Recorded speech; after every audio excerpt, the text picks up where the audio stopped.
on a really lovely note, we have Malcolm Tasker and Kathy and Thomas here. Malcolm's come to do our mission spot for us, so he's far more qualified than I am to talk about something like mission. So, Malcolm, I welcome you to come up and tell us what you've got to say. Thank you, brother. Well, good morning. And it's lovely to be back home again, in a way. For those that don't know me, I was one of the original members of the church here for many years before we went church planting over the shore. So I'm just checking up on time. Logan said just a brief summary, so I figure that's about 45 minutes. It's a real joy to talk about missions. Missions should be the heart of the church. You know, Christ is always our first love, but why are we here? And I just chose a verse from Acts. For so the Lord has commanded us, saying, I have made you a light for the Gentiles, that you may bring salvation to the ends of the earth. So 3 quick points. We are commanded by our Lord to be involved in missions. And we can't all go out, but we can all be involved. We have been made a light for the Gentiles. That's a tremendous privilege, isn't it? You know, Christ calls himself the light of the world. And we are also his representatives. We should shine for him. The light shines and it exposes sin, but also lights up the pathway out of sin. And we are to take the gospel to the ends of the earth. And that should, of course, begin at the ends of our street. Just a brief summary. GPCNZ is committed to worldwide missions, beginning in New Zealand to the ends of the earth. Locally, GPCNZ churches support missionaries in many different countries. And nationally, as a denomination, we are currently committed to supporting 2 missionary families and 3 mission fields. Now, originally I was sort of going to talk about that, but I realise that you've got such a marvellous missions team here and a wonderful pastor that's mission-minded. You probably know a lot about it. So I thought I'd give an insight to the recent trip that we did and try to cover some of the aspects that Logan hasn't perhaps. Originally, we were looking at taking a team up to the church in Hirosaki, the church where Martin and Ruth Gent work, to concrete a large area. It was about 800 square metres. And we had a guy in our church that was eager to go, but he was unable to go. So we decided 800 square metres is a bit too much to commit to amateurs. Anyway, there was a few likely lads volunteered to come up. And that's a photo of some of them, or all of them actually, with a few extras thrown in. At the back there's Grant and Joanne Bullen. That's Denise's sister and brother-in-law. Beside Grant in the yellow shirt is Grant Butler and his wife just in front of him, not Gisella, the other one, Jude, and they're from the church in Wyndham. And it's a great story. They're a semi-retired couple. They have a small income coming in from a house they own in Brisbane.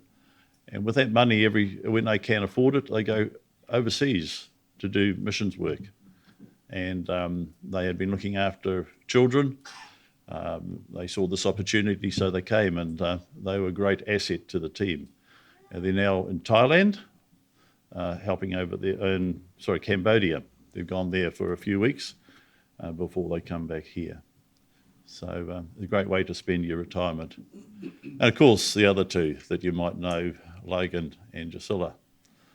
And the other ones beside Jude is Sophie Burton, which many of you will know, Ruth Gent Martin, and their daughter Naomi that works in the church. So we went to Hirosaki, and some of you probably saw this if you're here last night, saw that photo of that magnificent castle at dusk. It was quite a sight, really. We went there and we enjoyed a a meal, didn't we, Logan, in the twilight? This is the church and the house at Hirosaki. That building is 100 years old. It's an old traditional building. It's amazing inside it, and they're sort of restoring it to its former glory. And to the left is that's the kitchen, and above is accommodation. A bit further to the left is the church itself. And that, when they bought that was really run down. That was an old a storage place for apples and so forth, concrete floors, and just hadn't been anything done to it for years. And it's amazing what Martin and volunteers have done. There's just a quick one with Sophie. She's from Shaw Presbyterian, and she's gone over there for a year to help. And part of her ministry is kids classes. She takes them for English and teaches Bible there, but she's involved in a host of other things. So she's there all this year and returns back early January. That's a view, and where those that wood in the car is, that's a car park that we were going to, or part of it that we were going to concrete. And after we left, it was done. They wanted to get volunteers because it was going to be a lot more expensive to get locals to do it. One of the members of the church is married to a Japanese surgeon, and he operated on someone, and it was a successful operation. And they were so grateful that they did that car park at an extremely discounted price. So it's amazing how God's purposes are worked out, isn't it, through other people. So that's a real blessing, because it's in winter, you can imagine, with 4 or 5 feet of snow, it gets rather slushy. And in the foreground, behind that's the playground, which, oh, sorry, Logan. I was actually trying to find some photos of him working. There's Drusilla there, slaving away in the left-hand side, weeding a veggie garden. And there's Logan and Drusilla playing silly people at the park. Oh, there he is. He is working. I've got an extremely fast lens on my camera there. That's a playground as we started.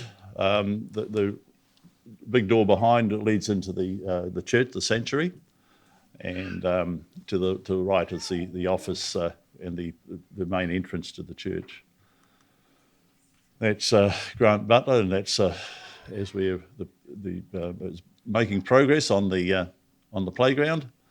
A little bit more. There's Logan working again. That tall building with that the wood up there, that's a climbing wall, which they were doing, and I think we saw a photo of that virtually completed last night. And there's the completed playground, grass and all. The reason for that is they have during the week they sometimes have up to in contact with 100 people with various ministries. So there's lots of mothers particularly come with their children.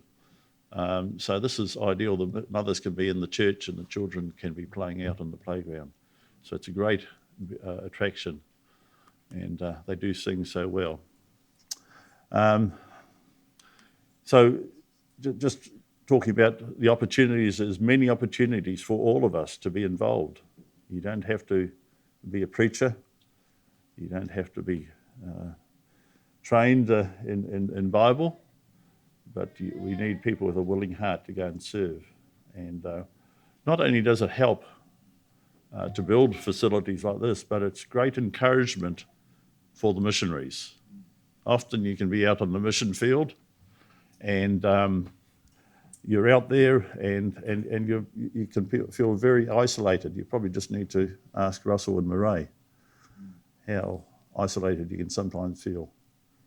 And people just coming and taking that time to come and do things, or to visit, and to just even pray and ask about their ministry is a great encouragement. So if you've got a few spare moments in your holiday, why don't you spend 3 weeks on holiday, 1 week in a mission field? on your way there or on the way back. Right, who knows Tadamitsu? Oh yeah. Most of you have probably heard of him. He's a bit of a character. There he is, with his wife Esther and the two children, Katoki and young Emma, who's only about 3 months old now. And that's a photo in Sapporo. And there's Katoki and Emma.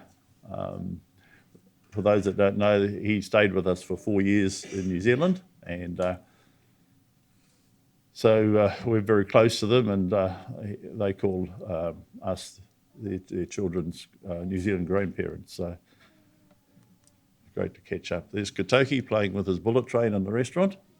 He's a bit of a character.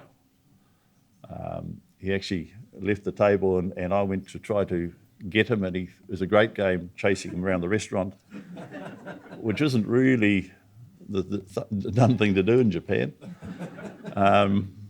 It was great until he fell over and hit his head and started screaming. So, yeah. Fortunately, Mum was there to save me. And there's Emma again. Yeah, a lovely little baby. And so we can pray for that family. Pray for Tadamitsu particularly.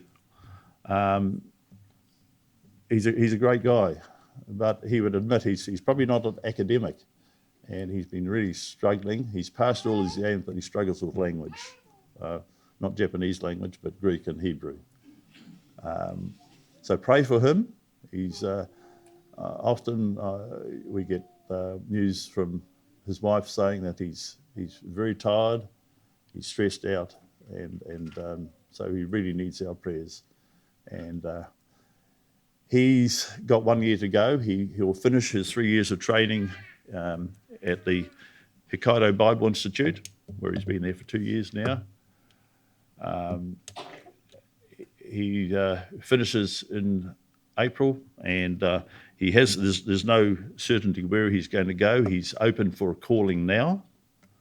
So just pray that the Lord will lead him to a church and a place that he would have him go.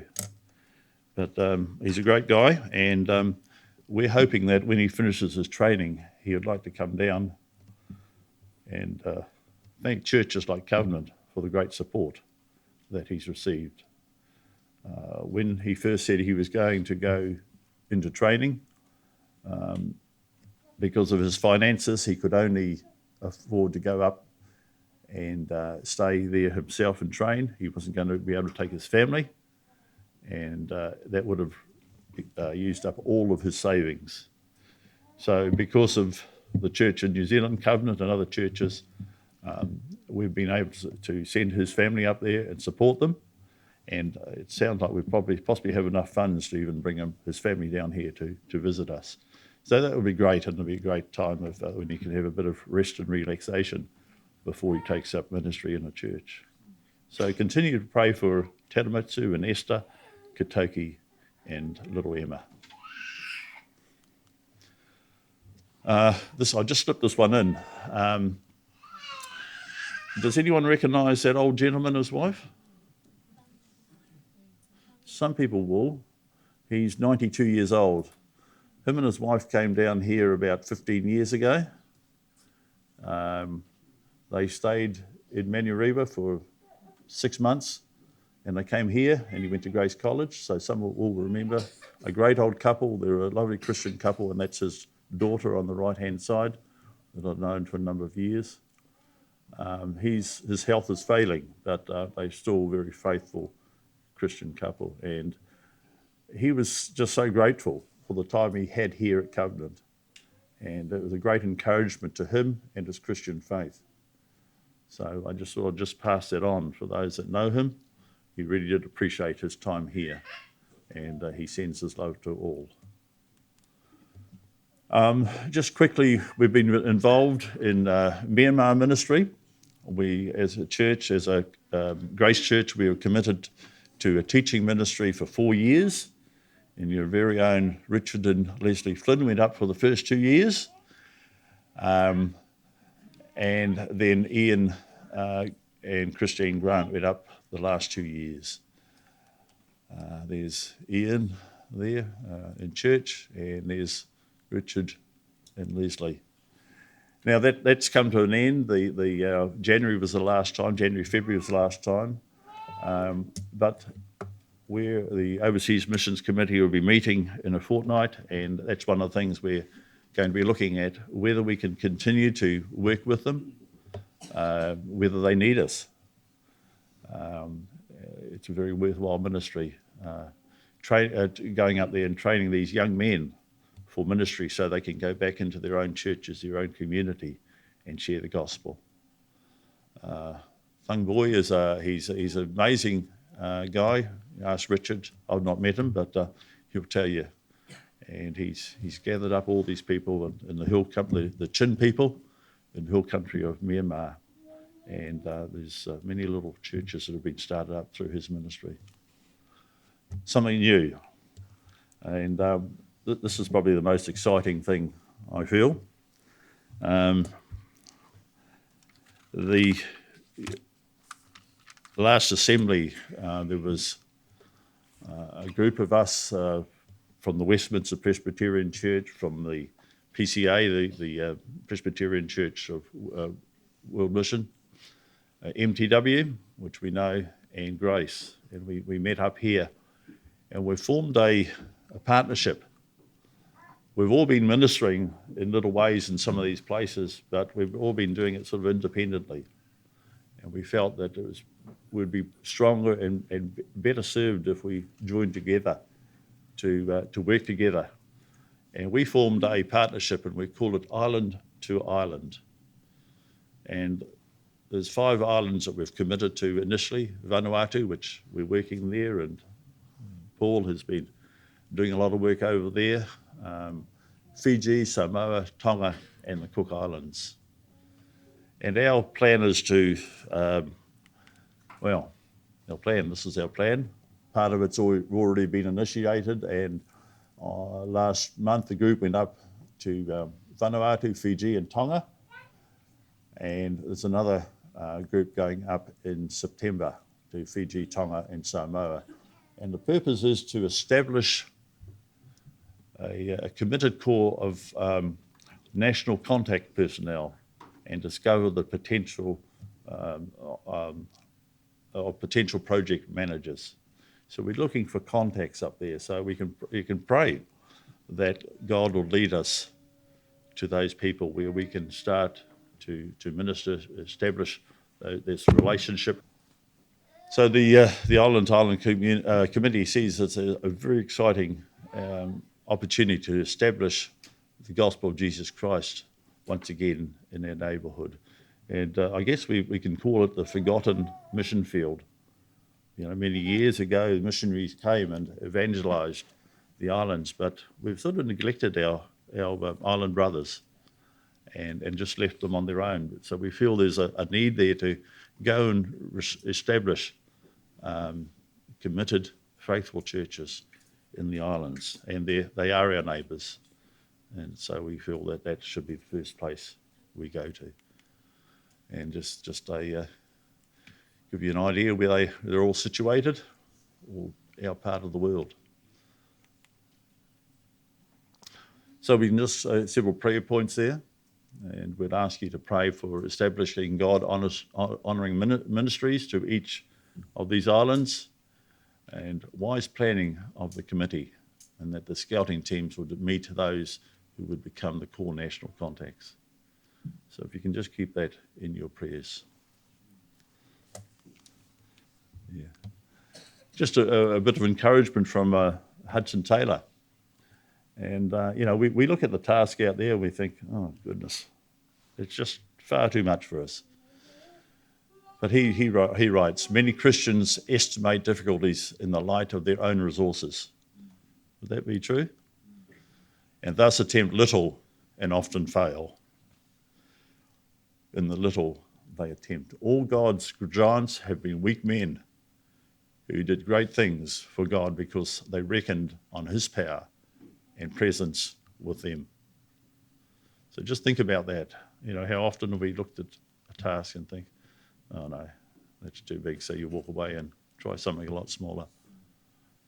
But if we're committed to God and His work and understand His power and how He works through weak men, weak, humble men and women like you and I, sinners, and He does great things. God's work done in God's way will never lack God's supplies. So just keep that in mind.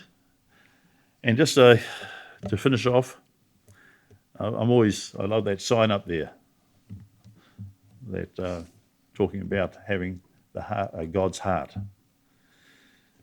And as people of God, we need to have a heart like God for missions.